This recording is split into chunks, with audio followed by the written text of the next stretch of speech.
지난 주일에 우리는 예수님과 밤바다라는 제목으로 마태복음 8장 본문으로 함께 은혜를 나누었습니다. 살짝 요약해서 말씀을 드려보자면 예수님을 따르는 수많은 무리가 있었습니다. 근데 예수님께서는 갑자기 우리 저 무리에 취하지 말고 우리 좀 끊어지자.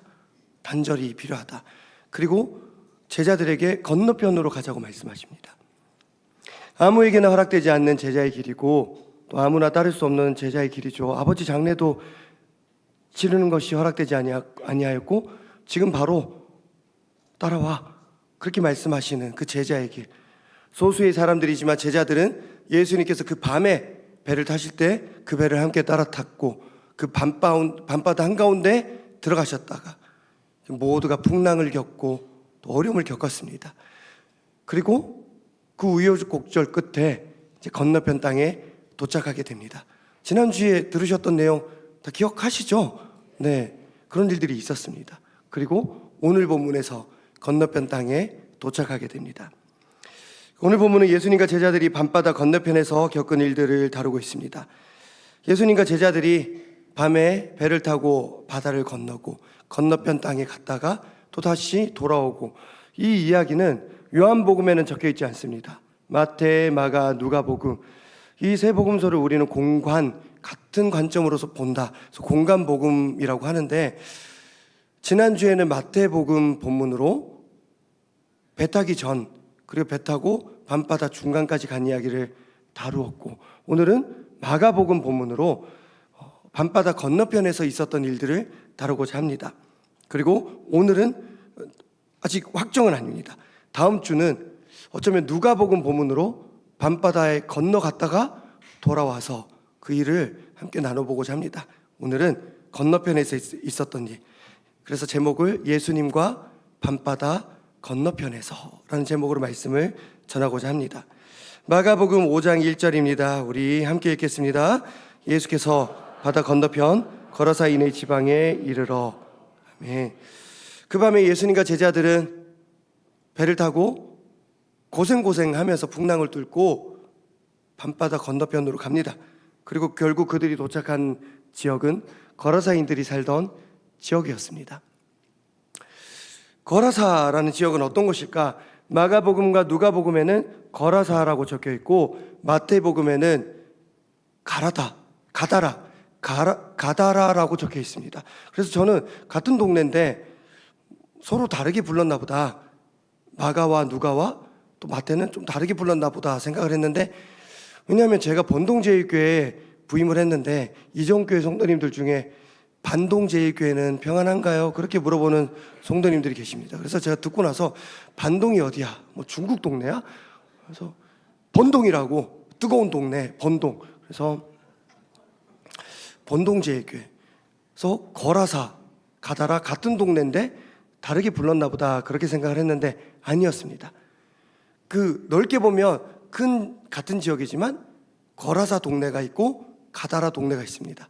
그래서 데가볼리 안에 있는 지역인데, 이 데가볼리라는 것은 헬라어로 데카폴리스, 데카가 숫자 10을 의미하고 폴리스가 도시를 의미합니다. 10개의 도시 안에 거라사도 있고 가다라도 있고 놀랍게도 가나다도 있습니다. 그래서 저는 한글 공부하는 줄 알았습니다. 가나다?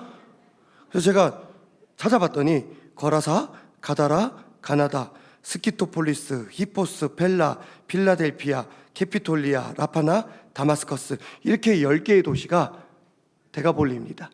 그리고 그 10개의 도시 안에 거라사가 있고 가다라가 있었습니다. 이곳은 이방인들의 땅이었습니다. 이곳에 사람들이 돼지를 키우고 있었다는 것이 그 이방인의 땅임을 말합니다. 유대인들은 돼지를 부정하다고 여기기 때문에 키우지도 않고 먹지도 않습니다. 그러나 이방인들은 키우기도 하고 먹기도 합니다. 물론 지금도 이스라엘 사람들은 돼지를 먹을까요? 안 먹을까요? 안 먹습니다. 이스라엘 사람들 돼지 안 먹습니다. 그래서 한국에 사는 사람들 중에 돼지를 안 먹는 사람들을 위한 그 음식을 만들어서 파는 그런 음식점도 있습니다. 이스라엘 선교사님이신 이강금 목사님, 유튜브에 이강금 박사, 이강금 목사 쳐보면 여러 이야기들이 나오는데, 그분께 제가 직접 물었습니다. 지금도 안 먹습니다. 다만 이스라엘 안에 외국인들이 사니까 그 돼지고기를 먹는 외국인들을 위해서 돼지고기를 사고 파는 것은 지금 허용이 되고 있다고 합니다. 그리고 놀랍게도 지금은 이스라엘 땅 안에 돼지를 키우는 것도 허용이 된다고 합니다. 다만 소는 그냥 키웁니다. 돼지는 부정한 짐승이기 때문에 그 땅을 더럽힐 수도 있기 때문에 바닥에 천을 깔고 키운다고 합니다. 대단한 민족이죠. 뭐 소똥보다 돼지똥이 더 더럽다 그게 아니라 돼지 자체가 부정한 짐승이기 때문에 그 땅에 천을 깔고 키우고, 그리고 수시로 그 천을 버리고 관리를 한다는 겁니다. 아무튼 대체 예수님께서는 왜 이 밤에 이방인의 땅에 그 돼지를 키우는 그 지역에 굳이 가셨을까? 그 이유는 그곳에서 한 사람을 만나기 위해서였습니다. 마가복음 5장 2절 말씀입니다. 우리 함께 읽겠습니다. 배에서 나오심에 예수를 만나니라. 아멘. 그는 귀신 들린 사람이었습니다. 그것도 더러운 귀신 들린 사람이었습니다. 마가복음 5장을 읽다 보면 그는 군대 귀신이었습니다. 귀신이 한둘이 아니라 여러 귀신이 그의 몸 안에 들어가서 그를 괴롭히고 있었습니다. 그 귀신을 쫓아내기 위해서 무려 돼지 2,000마리가, 거의 돼지 2,000마리가 희생되었습니다. 그만큼 엄청 많은 귀신들이 그 사람 안에 있었던 것입니다. 그렇게 그는 수많은 귀신들에게 들려서 고통스럽게 살고 있었습니다. 마가복음 5장 3절에서 5절 말씀, 3절의 말씀 우리 함께 읽겠습니다. 그 사람은 무덤 사이에 거처하는데 이제는 아무도 그를 쇠사슬로도 맬 수 없게 되었으니, 이는 여러 번 고랑과 쇠사슬에 매였어도 쇠사슬을 끊고 고랑을 깨뜨렸음이로라. 그리하여 아무도 그를 제어할 힘이 없는지라. 밤낮 무덤 사이에서나 산에서나 늘 소리 지르며 있었더라. 아멘. 이 사람이 어디에 살고 있었습니까? 무덤에서 살고 있었습니다. 원래 그에게 집이 있었는지는 잘 모르겠습니다. 그런데 현재 그는 무덤에 살고 있었습니다. 이스라엘 사람들도 여기는 이스라엘 사람들이 아니죠. 이방인들도 설 명절이 있으면 성묘 가면서 아버지 드시고 싶었던 소주 마음껏 드세요. 그러면서 소주 두고 오는 사람들도 있었을 것이고, 떡 드세요 하고 떡 약과 두고 오는 사람들도 있었을 것이고, 그런데 그 가족들이 떠나가면 이 사람은 그거 먹고 살았던 겁니다. 살아 있습니다. 그러나 무덤에 살고 있습니다. 살았으나 죽은 자로 그는 살고 있었습니다. 근데 문제는 아무도 그를 쇠사슬로도 맬 수 없는 심각한 상황입니다. 한때는 누군가가 그를 쇠사슬로도 묶었던 것 같습니다. 그러나 지금은 그 누구도 그를 제어할 수 없었습니다. 밤낮 무덤이나 산에서 소리 지르면서 돌로 자기 몸을 해친, 진짜 누가 봐도 귀신 들린 사람, 무서운 사람으로 살고 있었습니다. 자, 이런 상태니까 누가 그를 관리했겠어요? 누가 그를 도와줬겠습니까? 보호와 케어가 되지 않는 상태입니다. 자, 그런데 정말 그를 고통스럽게 만들었던 것은 그 귀신들이 24시간 내내 1년 내내 그 사람을 지배하고 있었던 것이 아니라는 것입니다. 누가복음 8장 29절 말씀 시작.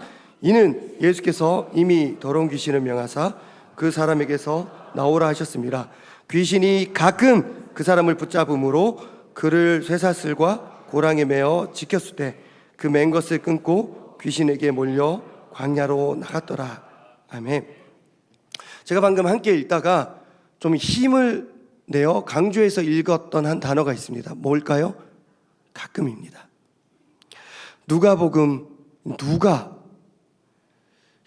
이 누가복음의 저자 누가는 이 가끔이라는 표현을 씁니다. 누가의 직업이 뭐였어요? 의사였습니다. 그래서 마가와 마태가 좀 눈여겨보지 않았던 것을 기록할 때가 있습니다. 한 손 마른 자를 오른손 마른 자라고 표현하고, 이번에도 귀신 들려 사는 사람이라고 말하지 않고 가끔 귀신 들린 사람이라고 말합니다. 우리가 병원에 가보면 기침 언제 해요? 저녁마다 해요. 그래요? 저녁. 열은 언제 나요? 아침에는 떨어지는 것 같은데 밤에 또 나요. 또 가끔 난다. 그럼 또 약을 처방해 줍니다. 의사 누가는 그걸 눈여겨봅니다. 이 사람이 항상 귀신 들렸던 것이 아니라 가끔 귀신 들렸다. 정리해 보겠습니다. 가끔은 귀신에 붙잡혀서 살고 또 가끔은 제정신으로 삽니다. 제정신이 돌아오면 온 사람들이 또 어떻게 알고 와서 그를 묶어버립니다. 근데 또 귀신이 들리면 그 귀신의 힘으로 그 쇠사슬을 끊어버립니다. 근데 또 제정신을 차리면 사람들이 또 와서 그를 묶어버립니다. 이 상황이 계속 반복됩니다. 이게 진짜 비참합니다. 가끔 제정신으로 돌아올 때마다 그는 확인합니다. 내 몸이 왜 또 이렇게 상했지? 이거 돌로 찍은 흔적인데 설마 내가 나를 이렇게 했나? 쇠사슬을, 여기 옆에 있는 쇠사슬은 뭐야? 내 손목에 뼈가 드러나는데 이거 누가 했을까? 정신을 못 차리고 있는데 또 누군가는 와서 또 그를 묶어버립니다. 그리고 또 시간이 흘러서 제정신이 되면 나 이거 또 무슨 상황이야? 또 누군가는 또 와서 묶어버립니다. 가끔씩 제정신으로 돌아오고 있지만 그때마다 그의 상태는 점점 더 나빠지고 있습니다. 어쩌면 그는 제정신이 돌아올 때마다 스스로 목숨을 끊고 싶었을지도 모르겠습니다. 그러나 그것도 마음대로 못했죠. 왜? 귀신이 그렇게 두지 않았습니다. 그렇게 그는 죽는 것조차 마음대로 하지 못한 상태로 고통스럽게 살고 있었습니다. 그러던 어느 날 밤이었습니다. 그 밤은 참 신기한 밤이었습니다. 보통 그 지역의 바다는 밤에는 파도가 그렇게 세지 않았습니다. 그런데 풍랑이 몰아치고 파도가 갑자기 온 바다를 에워쌌습니다. 그러다가 갑자기 또 바다가 잔잔해지는 참 신기한 밤이었습니다. 근데 놀랍게도 그 밤에 한 배가 그 지역으로 들어오고 있었습니다.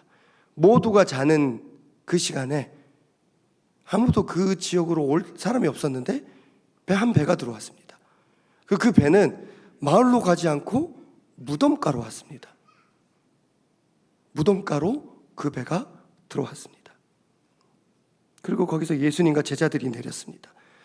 예수님은 사람들이 살고 있는 마을이 아니라 무덤들이 모인 곳으로 배를 몰았고, 그리고 제자들은 예수님을 따라서 무덤으로 나아갔습니다. 여러분, 제자들의 삶이 쉽지 않습니다. 여러분, 제자 되길 원하십니까? 쉽지 않죠. 밤에 배 타고 밤에 바다 들어가야 되고, 그리고 풍랑을 겪어야 되고, 그리고 밤에 무덤 가야 돼요. 쉽지가 않습니다. 그러나 그 걸음 때문에 귀신 들린 사람은 예수님을 만났고 예수님은 그를 고쳐주십니다. 또 한바탕 난리가 났습니다. 그날 밤 무려 돼지 2,000마리가 바다에 빠져 죽어버렸습니다.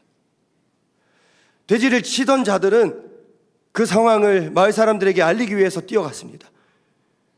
사람들이 자고 있을 때 그 상황에 대처하기 위해서 고용된 자들이었지만 이건 그들이 감당할 수 있는 상황이 아니었습니다.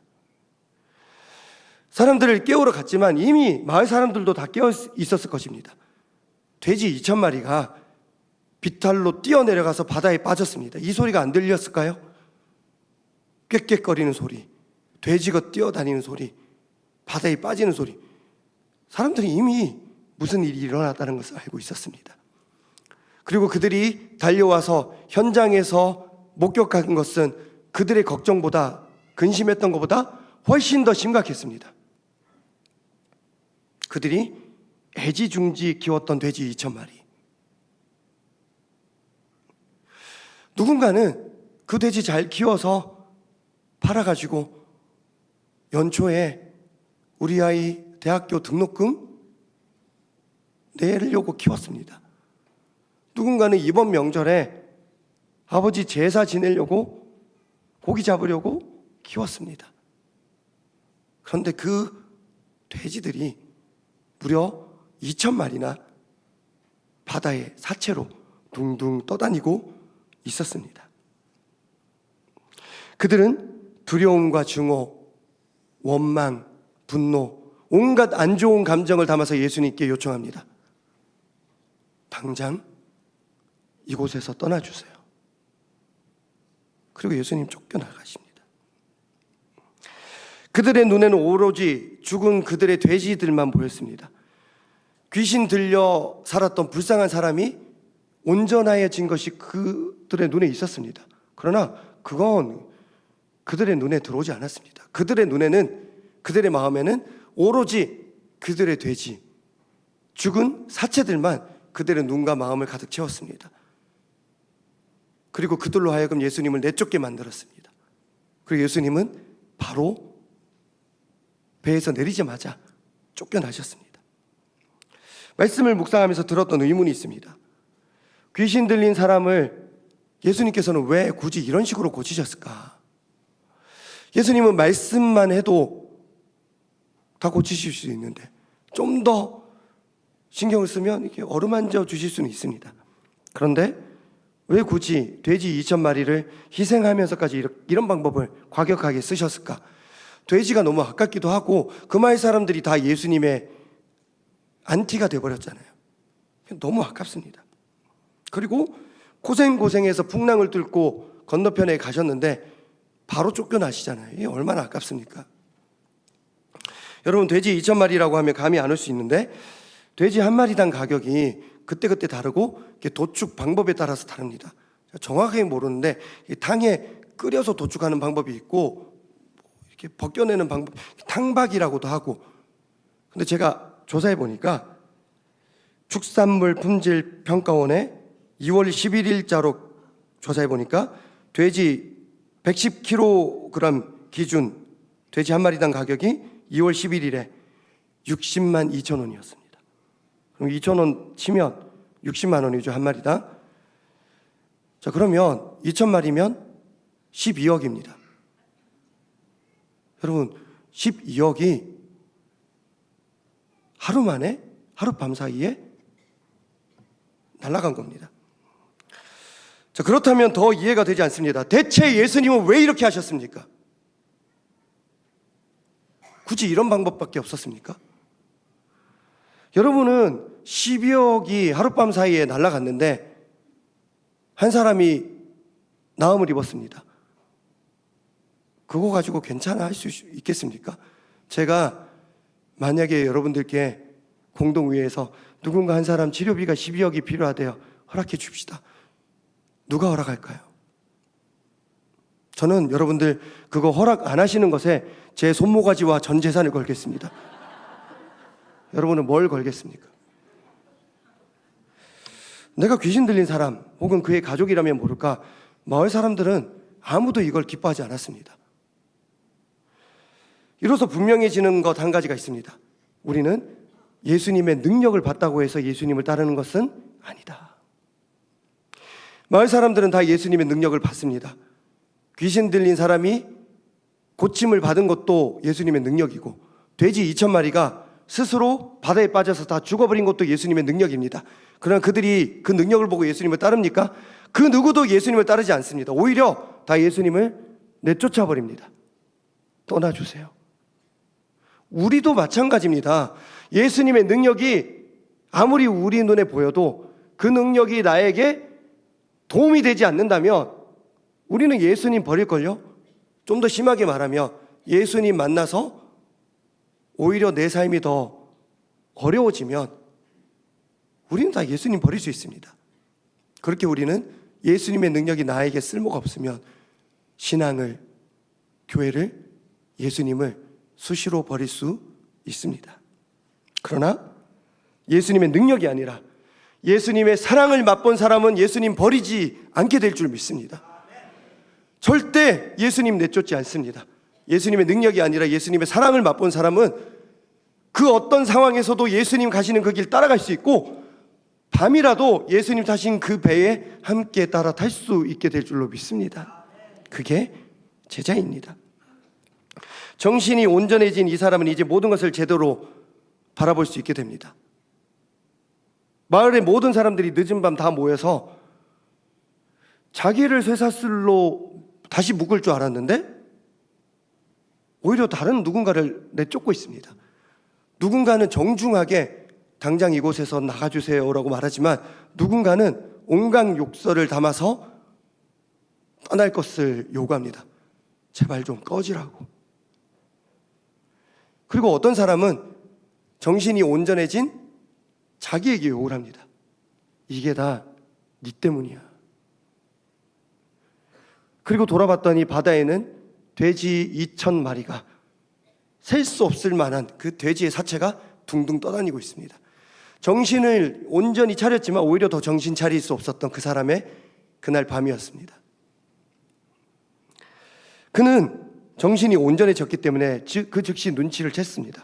아, 지금 쫓겨가는 저분이 나를 살렸구나.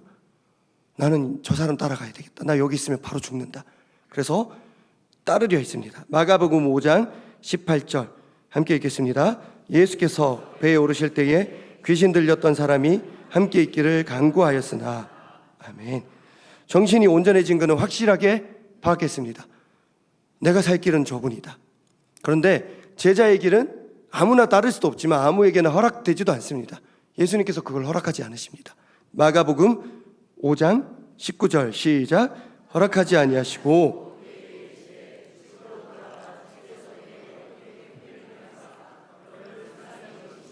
내 가족에게 알리라 하시니.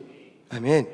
대신 예수님은 배에 타지 못하게 하시고 그 사람에게 너 집으로 가. 그리고 가족들에게 알려. 주께서 어떻게 큰 일을 행하사 너를 불쌍히 여기셨는지 가족들에게 알려줘. 그렇게 말씀하십니다. 그에게 집과 가족이 있었습니다. 처음에는 그가 나을 줄 믿고 온갖 노력을 다 했지만 이제는 포기해버린 가족과 집이 있었습니다. 그래서 현재 그는 무덤에서 혼자 살고 있었습니다. 그의 유일한 소망은 죽어서라도 귀신들에게서 해방되는 것이었습니다. 마을 사람들도 그걸 원했을 것입니다. 어쩌면 그의 가족도 그걸 원했을 수도 있습니다. 여러분 가족의 병이 깊어지고 그 기간이 오래되면요, 그 지켜보는 것도 힘듭니다. 저도 그렇게 말했던 기억이 납니다. 아버지, 그만합시다. 그래서 저 하나님께 이렇게 기도한 적도 있습니다. 하나님, 조금이라도 편안할 때 데려가 주세요. 가족의 마음 이해가 됩니다.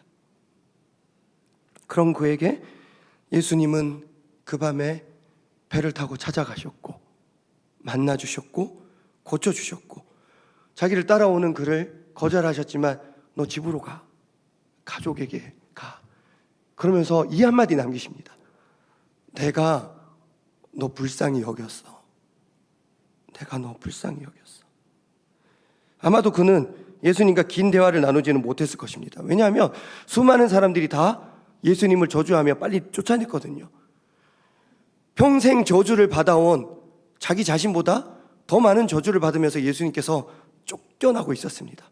그러나 그 사람은 듣게 됩니다. 이 사람이 나를 불쌍히 여겼네. 그 누구도 나를 불쌍히 여기지 않았는데. 대화 한마디 나눌 겨를이 없었지만 그는 자기를 향한 예수님의 사랑을 분명히 느낍니다. 예수님의 능력이 아니라 사랑을 맛봅니다. 모든 사람들이, 가족들도 스스로도 이 사람이 죽기를 바랬습니다. 근데 예수님은 너 살아. 너 집으로 가. 너 가족한테 가. 그리고 주께서 너를 불쌍히 여겼다는 걸 알려줘. 너 살아. 적어도 나에게 너는 돼지 2,000마리보다 더 소중해. 너는 돼지 2,000마리와 맞바꾼 목숨이야. 적어도 나는 네가 12억보다 더 소중하다고 생각해. 그러니까 살아. 결국 그는 그렇게 죽지 않고 삽니다. 그리고 데가볼리 지역에서 예수님을 전하는 사람으로 살아갑니다. 마가복음 5장 20절 말씀 함께요. 그가 가서 예수께서 자기에게 어떻게 큰일 행하셨는지를 데가볼리에 전파하니 모든 사람이 놀랍게 여기더라. 아멘. 그리고 바로 다음 절 21절을 보면 예수님께서는 배를 타시고 바로 쫓겨나셔서 다시 원래 있던 곳으로 돌아가십니다. 그게 하룻밤 사이에 있었던 일입니다. 객관적으로 볼 때 예수님께서 이날 밤 배를 타고 건너편으로 갔다 오신 이 행보는 그래도 한 사람 살렸으니까 어때요? 실패입니까? 성공입니까? 성공입니까? 저는 다르게 봅니다. 여러 명 전도하지 못했습니다. 딱 한 명 전도했죠. 그리고 재산 피해가 엄청납니다. 무려 돼지 2,000마리, 12억이 낭비가 되었습니다. 여러분 성공이라고 하셨는데 그러면 제가 한번 물어보겠습니다. 어느 날 제가 한 돼지 2,000마리 잡아서 본동 지역에 우리 지역 주민들을 위해서 하룻밤 바베큐 합시다 해서 12억을 태웠습니다. 금요일 밤에. 그리고 이틀 후에 새 가족 1명 등록했습니다. 그때 여러분 저한테 성공적이다라고 말씀해 주실 거예요? 성공이라면서요. 지금 진지하게 묻는 거예요. 성공입니까? 실패입니까? 예수님은 성공이고 저는 실패예요? 실패입니다. 과연 우리 교회는 제가 뭔가 이런 사역을 하자고 할 때 어느 정도 돈을 써도 됩니까? 12억 한 사람 살리기 위해서 써도 됩니까? 1, 2부 때 이 얘기를 했더니 장로님들께서 몇 분이 저 12억은 좀 그렇고 11억 5천까지는 써도 됩니다. 여러분 아까 우리가 찬양했죠. 452자. 이게 제자의 돌이라는 주제로 분류된 찬양입니다. 근데 이 찬양이 제자의 돌이라고 분류된 찬양 가사가 쉽지가 않습니다. 내 모든 소원 기도의 제목 예수님 닮기 원합니다. 부를 수 있죠. 예수님 형상 나에 있기 위해 세상의 보화 아끼지 않네. 세상의 보화를 아끼지 않아야지 제자가 될 수 있습니다. 우리 교회는 과연 제가 언젠가 어떤 사역을 하면서 예산을 썼는데 생각보다 열매가 없으면 저는 확실합니다. 성공이라고 말하지 않을 겁니다. 아니요. 목사님 나가세요라고 말할 가능성이 더 큽니다. 실제로 예수님께서 그 일을 겪으십니다. 왜 굳이 예수님은 이 실패를 자진해서 겪으셨을까요? 이 의문을 정리하고 말씀을 맺기 전에 저는 드라마를 잘 안 봅니다. 드라마뿐만 아니라 저는 TV 자체를 안 봅니다. 그래서 새롭게 리모델링한 집무실에 TV를 놓을 그 거치대를 만들어 주셨는데 전 TV에 필요 없다 그래서 안 샀어요.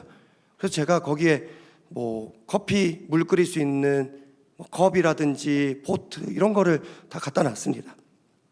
그런데 유튜브를 보면 드라마 짤막짤막하게 요약된 거 쇼츠로 나와 있는 게 있어서 보다가 우연히 이 드라마 다른 부분은 못 보고 이 장면을 봤는데 그게 너무 은혜가 되었습니다. 우리 잠깐 보겠습니다. 누명이라니요. 도련님께서 저를 겁탈하셨질 않습니까? 아직도 정신을 못 차렸구나. 뭐들 하느냐?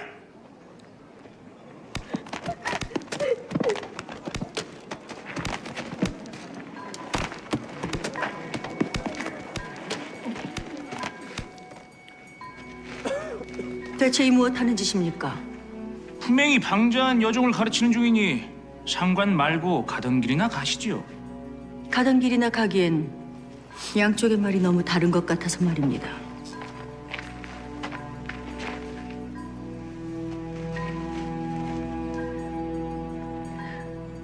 겁탈을 당했다는 것이 사실이냐?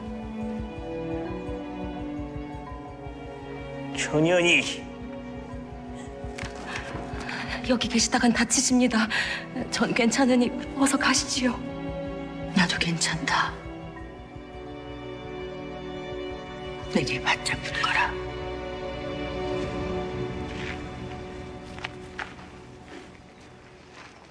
나으리께서 이 여인을 겁탈했다는 것이 사실입니까?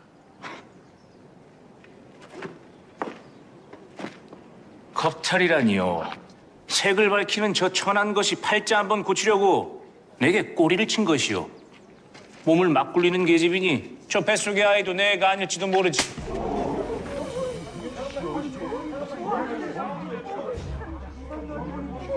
내 이년! 내 몸에 손을 댔느냐!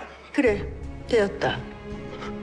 여인을 겁탈한 것으로도 모자라 음해하고 모욕하고 또 다른 가해를 저지르고 있지 않느냐. 이년이 미쳤나? 뭐들 하느냐? 멈춰라! 좀 봐봐. 괜찮으시옵니까? 중장 봐봐.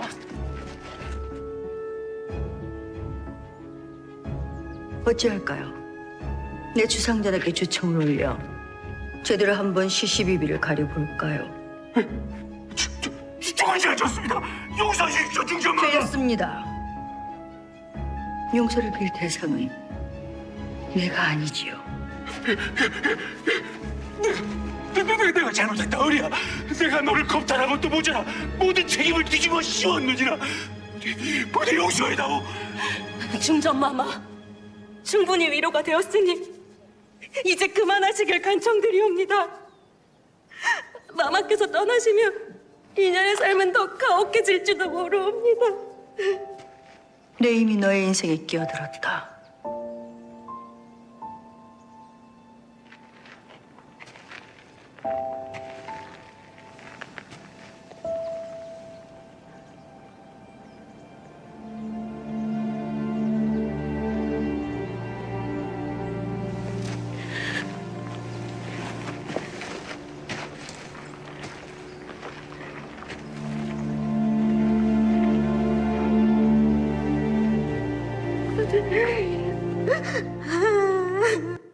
여기까지.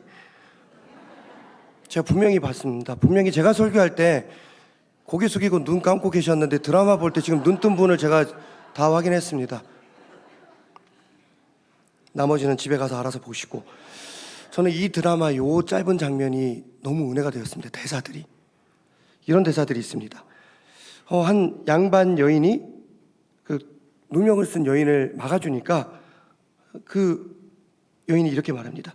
여기 계시다간 다치십니다. 전 괜찮으니 어서 가시지요.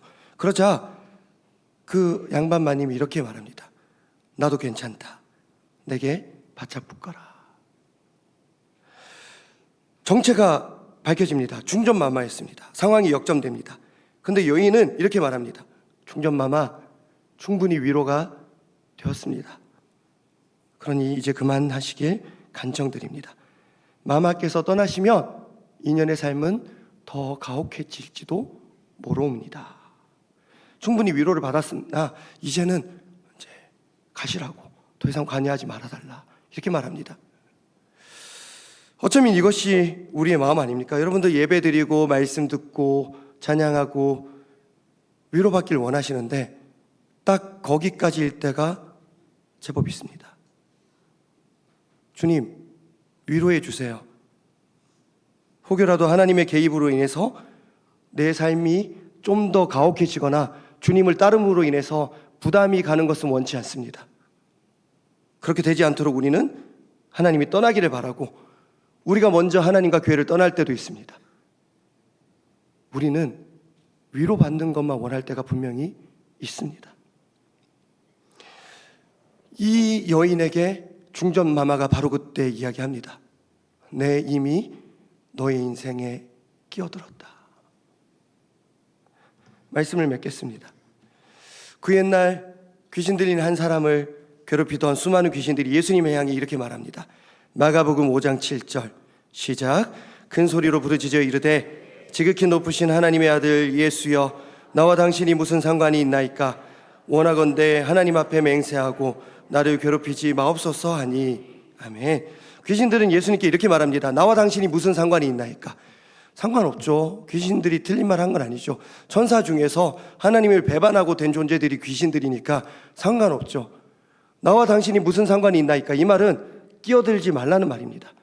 그러나 오늘 이 밤 예수님의 모든 행보는 분명히 밝혀줍니다. 너랑 나는 상관없지. 그러나 저 사람과 나는 상관이 있어.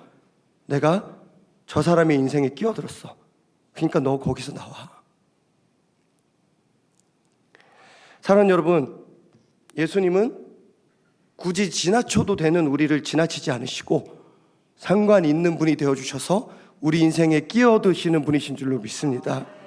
굳이 밤에 폭풍을 뚫고 바다 건너편까지 오셔서 별로 도움도 되지 않는 한 사람을 고쳐주시고 다시 쫓겨나시는 분, 예수님이십니다.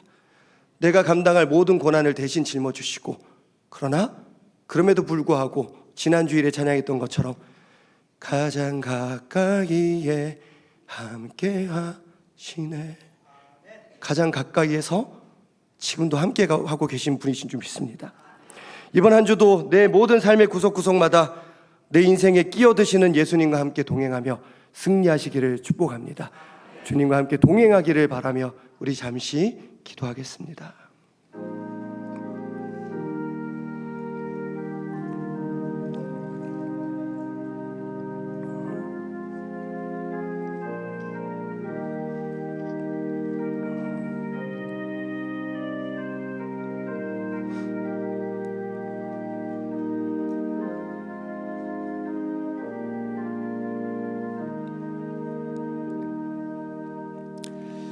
살아계신 하나님, 감사합니다. 내가 뭐라고, 우리가 뭐라고 예수님 십자가 지셨습니까?